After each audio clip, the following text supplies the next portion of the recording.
Tanzwa kuna kisisa Jesu aponesa Iro soko raura Jesu aponesa Siwisani katese Kumiriro kwenyanza Tenzi yano tituma Jesu aponesa Tumiranyi panyanza Jesu aponesa Udzanyi banyangazi Jesu aponesa Imbanyi oshitua Kana vari panyanza Pasiri chazorinzwa Jesu aponesa Imbanyi mudambuzo Jesu aponesa Geupenyu nerufu Jesu aponesa Imbanyi nekufawa Moyo unodamutsa Imbira ipaguwa Jesu aponesa Ipa izwi pamweya Jesu aponesa Kuti ndudzi dzizoda Jesu aponesa Daidza kuponeswa Mumakomo neninga Rio rekukurira Jesu aponesa Ipa izwi pamweya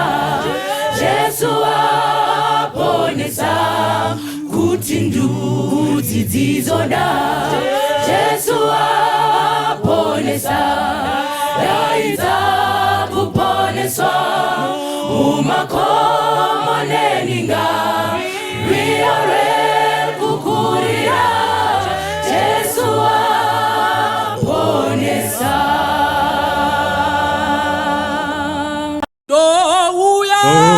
Kumchinjiko Ubafune uramba Andiri Chimwe chiro Asiri Pone soro No simbi Rakunemi Nyenyeya Akalvari Dinafum Kama pasi Mudipo Neseini Jesu no Kuchemera Mola wangu wanipa Jesu ye Mataura Dinozo Kuchenura Dosimbi Rakunemi Nyenyeya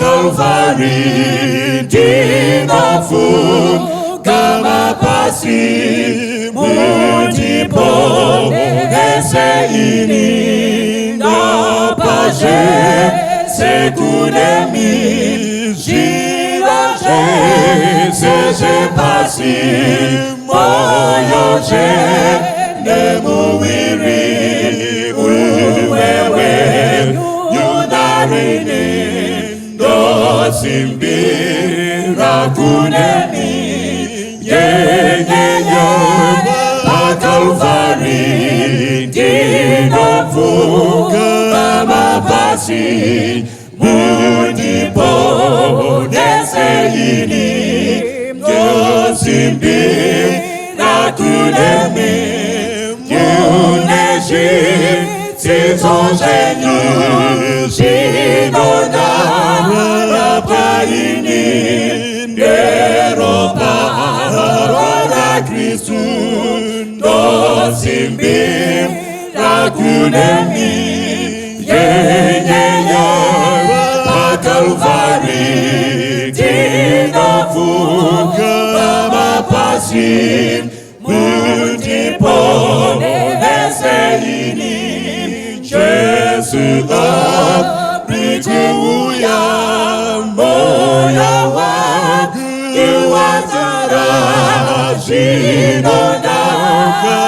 Tenura Biriku Na Jehovah Dozimbim Rakulemi Makalvari Tinofu Kamapasi Mundipo Neseini Ndichikura tofunga ndaiva nemakore anokwana kuita 5 ndakaudzwa kunzi ukapota uchiti mangwanani oga oga wamuka, mangwanani baba, mangwanani mhai, unenge wakudza vabereki wako, uchararama makore akawanda panyika.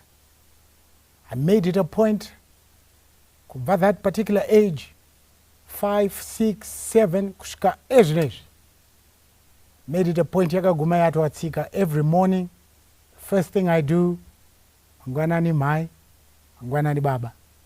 Kaindikokei tiverenge Exodus chapter 20 muvhesi ya12. Exodus chapter 20 verse ya 12. Kudza baba wako namai vako kuti mazuva ako ave mazhinji panyika yaunopiwa naJehovha Mwari wako. Mwari akomborere kuverengwa kweshoko rake. Musoro wedu wenyaya unoti vabereki. Kadzorei usu hwedu tinamate. Mwari vari kumusoro kudenga achitauraiwo nesu ndijesu tanamata. Amen. Now at that particular age handina kunzwisisa kuti chinonzi kukudza vabereki chii, but regai tikasike kutaura izvi sekuona kwatakaita musi watakatanga takaisa pachena tikati the first 4 commandments kubva panumber 1 kusvika pa4 anomirira ukama hwemunhu naMwari, Mwari to munhu, alright, and then the last 6 anomirira ukama hwemunhu nemunhu, alright, man to man relationship. Now as number 4, remember the Sabbath day to keep it holy, ndo inovhara the commandments that have a relationship with God. Ndoda kuti muone kuti the first one inovhurira the relationship of man to man ine chekuita nemaparents. Why pasina kutangwa neusauraya? Why pasina kutangwa neusaite upombo? Why pasina kutangwa neusachiwe zvo kwako? Here is the important thing chatoda kuti tidzidze. Number 1, hakuna relationship inokunda yevabereki first. Ndakati vandakasika kutsika konzi dzenyu nhasi, kune vanhu kwedu isusu tinoti chinakira. Kune vanhu vane chinakira, ukavaona vari kunzoko vanogona kuita zvikukutu. They can go to an orphanage onodonata, ovavakira kitchen, ovaitira zvose, ovavakira mahostel facilities, ovatengera chikafu, hembe, zvese. Hazvina kuipa, but kwedu tinochiti chinakira. Ukazodzoka kumashure ukaona vabereki vake vane matomi akatsemuka, zvigunwe zviri panze, baba wakapfeka chihovhorosi chine zvigamba, but yeti mwana aita zvikukutu kucharity. Bhaibheri rinobva raisa pachena. Rangarirai achiri Mwari ari kunyora, ende paari kunyora padombo ari kuti ukudze baba wako namai vako kuti mazuva ako awande panyika. Ari kutiko nhai Mwari? Muri kutiko kana muchiti kudzai baba wako namai vako? Regai ndikuudzei chinechi. Mamuchiziva here kuti Mwari gave each and every one of us parents as a figure of God before we get to God. Mwari munjere dzake akatendera kuti titange taona picture yaMwari muvabereki tisati taita picture yaMwari ari kumusoro kudenga. Saka therefore apa pa commandment iyi akuudza nekudirecta vana kuti before mavana nepicture, before mava nepicture ya the God in heaven, first be able to picture the God through your parents. Why? Because ndo vari responsible of teaching you and instilling obedience. So today when we have a wrong society, when we have a wrong community, when we have everything upside down in a country, we come down to the basic unit of a family. Toti dambudziko riri papi. So when we have a dysfunctional society, the problem is the basic unit, the family. Saka Mwari mnjere dzake pari kunyora number 5 padombo ndokubva ati honor thy father and thy mother. Alright? Saka ari kuti kudii zviri kutangira pana baba namai. Right? Regai ndachimbidzwawo kutaura. Before you have nice relations nevamwe vanhu, tanga wafunga baba namai. Alright?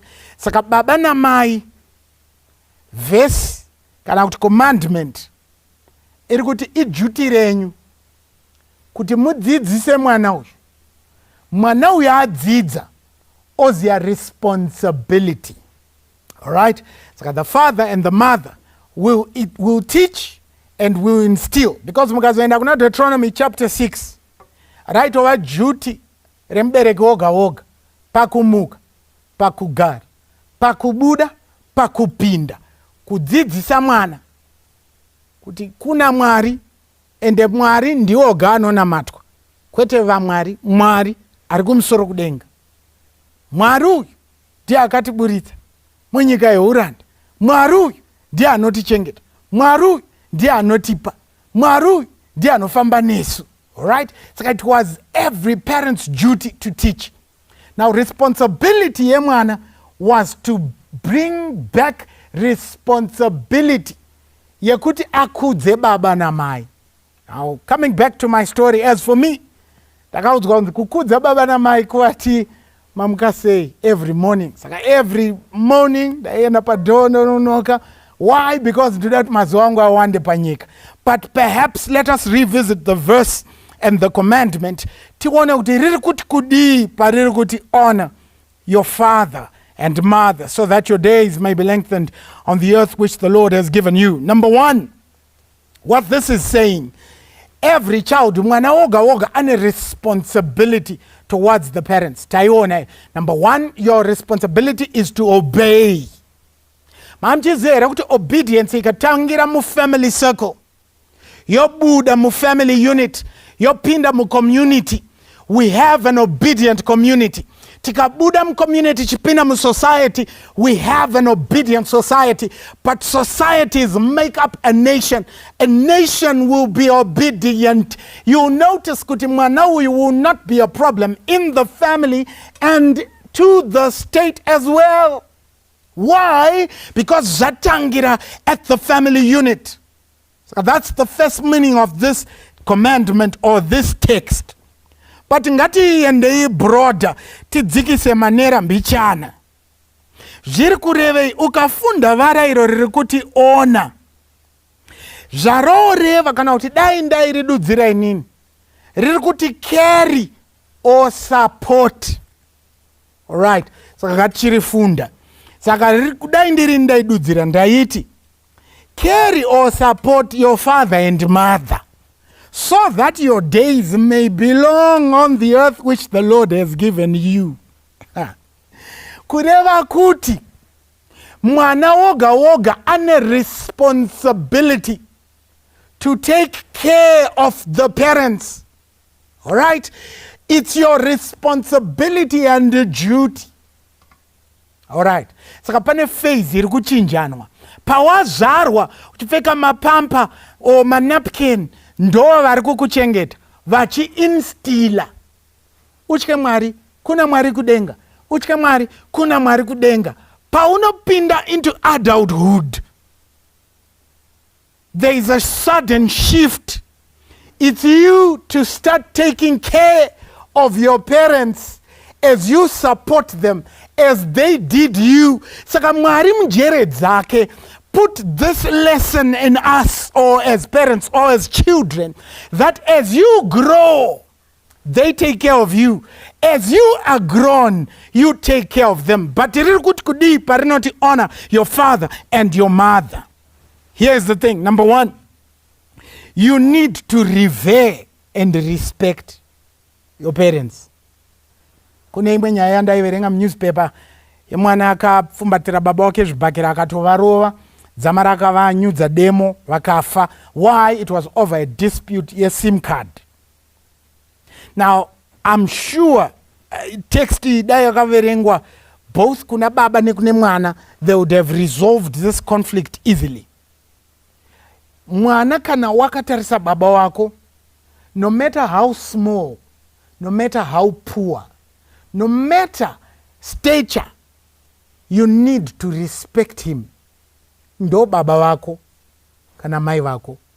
No matter kuti vakaita sei, kana paine chinhu chandofara lesson yandakadzidza ndakakomborerwa nevana vangu vatatu. Ukaita sei na sei, they'll always choose you. Ndichigere kuona pamwe meno kana vakura, chigere kuona mwana anogona kuva ashamed of their parents. Saka God in his wisdom aidzidzisa vana kuti regardless of their stature, regardless of their status, respect them anyhow. It's not up to you kuti kana vazodai kana vadai, respect them. Why? Because they are your parents. No first step before you form any other relationship. Right? And mamboona here kuti ndisati ndane ma friends chinotanga ndibaba na mai, ndisati ndane ma associates chinotanga ndibaba na mai. So they ought and they deserve my respect. Not just respect, they deserve my support. Not just my support, I have to carry them. Ndipinde nemi ku ancient Eastern Oriental practice. Tsika panguai, mwanakomana kana akura, it was his responsibility to provide 3 basic things kune vabereki vake. Number 1, it was every child's responsibility, whether male or female, to provide barley, to provide oil, to provide wool for your parents. All right? Saka panguai, the custom was mwana oga oga kana wabva zera, even wakugara kwaunogara, every month you'd see to it that you provide your parents with barley, with oil, and with wool. Quantities panap. It was every child's responsibility to give their parents 2 liters of barley per day. Jaireva kuti 720 liters of barley per year. All right? Now, this is equivalent to 500 kgs of wheat. All right? Saka itoziya kuti kumba kunofanirwa kuenda barley, kumba kunofanirwa kuenda oil, kumba kunofanirwa kuenda wool. All right? Saka every child had this responsibility. Saka panguva pari kunyorwa nechigunwe chaMwari padombo kuti kudza baba wako namai vako, ari kuti chandinoti kukudza baba namai hakusi kuvati mangwanani marara sei, but it's to take care of them, to meet their needs. Now here's the thing. Wool, barley, and oil, these were basics. Right? Wool yaizorukwa, yaizosonwa, yaizoitwa sei. Wosona magumbezi, ma 2-in-1, machi, I don't know zvavaiita, but wool would provide them with warmth, my blankets, mbatya, I don't know. Oil was making sure, oil and barley made sure kuti their food supply is sure. But nasu uno ndinokatya mara. Ndakashama ndikakachamadzwa nekamwe kandakaona pa WhatsApp kevana vangu vakatenderedza vachiri vadiki, they were around 8. Which at this time only one parent could take care of 8 children at the same time. But pazasi pacho manje vana vangu vakura 8 vaya vakura, but mai vari kugara mukamba kakuita sekanodonha kasina kupfirirwa zvikanzi, but when the children are grown, 8 children cannot support 1 parent. Now, kana makakaona, but it's quite saddening. Zvinosuwisa kuti today we have parents who are living in terrible conditions. But when you see their children, they are in affluent and influential positions. Perhaps you're not doing right. Kudza baba wako na mai wako kuti mazuva ako awande panyika. But inzwa chinonyorwa nemunyori pano. Whoever does not support their parents was not supposed to exercise their right to inheritance. Panguva iyi yaiva tsika yavo yekuti vana kana vakura, baba venyu vakukusiyirai nhaka. Nhaka yaizogowewa according to the eldest tichisvika to the youngest. But kana wanga wasvika zera rekuti you were not supporting your parents, you did not have a claim to the inheritance of your parents. Now pane chidzidzo chakadzika apa. Saka vabereki vaida kusupportwa regardless of their wealth and well-being. Kune vamwe vanaona kuti aiwa baba wangu vatori nezvese, chii chandingaendesa, ndingadzorere marasha kuwange. It's your responsibility to take care of your parents, whether they have, whether they don't have. Why? Because God put it in the commandment. As you do that, you are also learning. You are also caring. You are also taking part. Saka, kana zvazoitika kuti baba vako na mai vako vafa, pa inheritance you did not have a part because you also did not partake in the caring and the caring of your parents. Saka Mwari pari kunyora padombo nechigunwe kuti kudza baba wako na mai vako kuti mazuva ako awande panyika. Ndikuudzei chinhu ichi chandakaonawo nekudzidza musociety yangu. Chinhu chandakaona ende nanhasi ndichiri kuda kudzidza kuti zvinombofamba sei. Baba vakomborerwa nemwana musikana, vana vasikana, vana ava vasvika zera rekuroorwa, vakwasha vauya kuti varoore. Have you noticed kuti baba vaona vakwasha vanotarisira kuti varoorerwe to the last? But baba ava vakwasha vazoenda vakavhizitirwawo nana Tsano natezvara vavo, you will notice kuti patoriwo nechikwereti chisati chapera kubviswa. But baba pavanga vachitamba madare avo vanga vachitarisira kuti vakwasha vapedzeredze. Ndiri kuti kudii? The same commandment is honor your father and your mother, because one day iwewo uchavawo mubereki and uchatarisirawo kuti vana vako wakwegura vakuchengete. Dai zvaibvira kuti vanokubvunza ngatimboti zvinoita okuti asi daddy maakuda kuti tizokuchengeta imi maisapota here vana sekuru nambuya, I do not know, ifungira mumwoyo rwendo rwembwa. Dai zvaibvira. Are you doing due diligence? Because God is expecting you to honor your father and your mother. How? By supporting them, meeting their needs.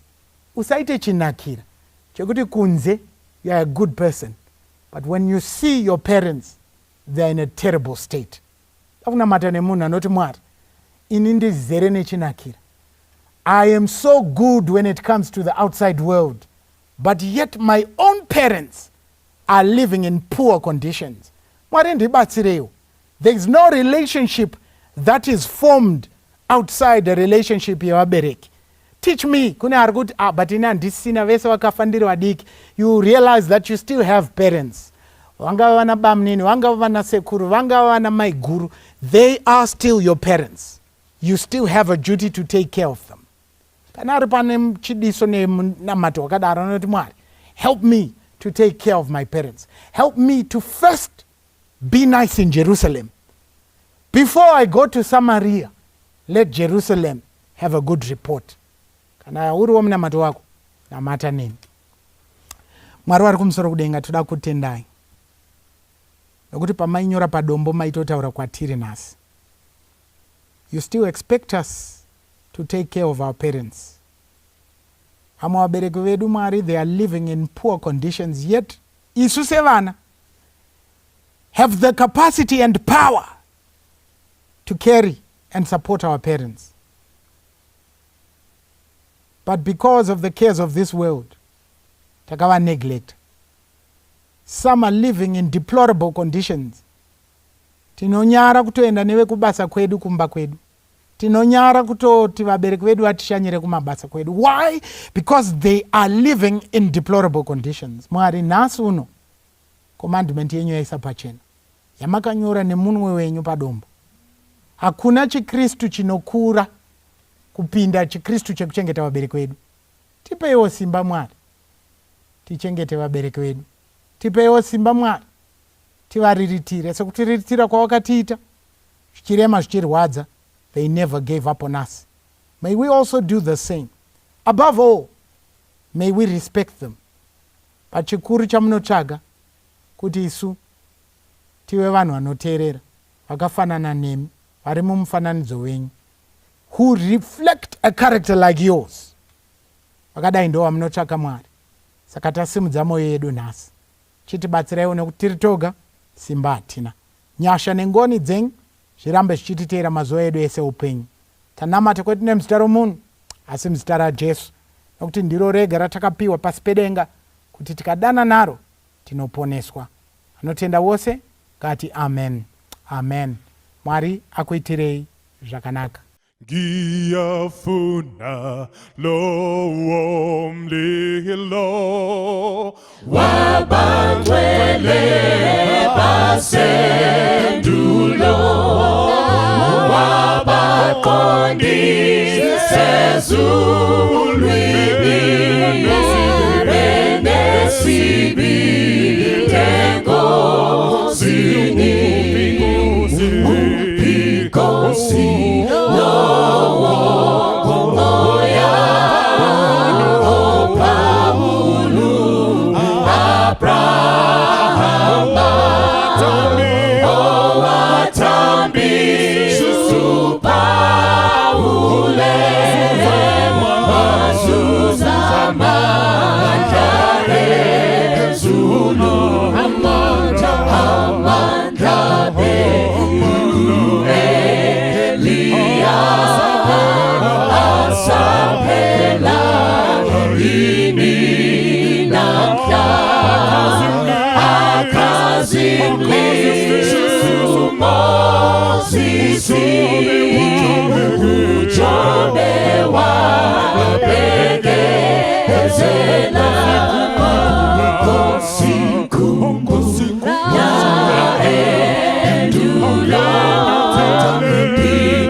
Inkosi ngempela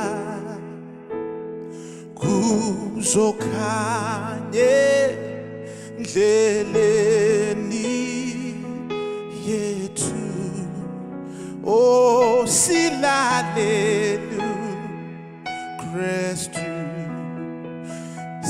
sibe naye lapha uma sibuzwa simhlonipha lalelani akukho kunye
Othando lukhona nxa sibheka konke lathini zeqitshwe izono asiphukwe thaba oma simuzwa sihlonipha lalelani oh lalelani baba akukho kunye okuthabisi yona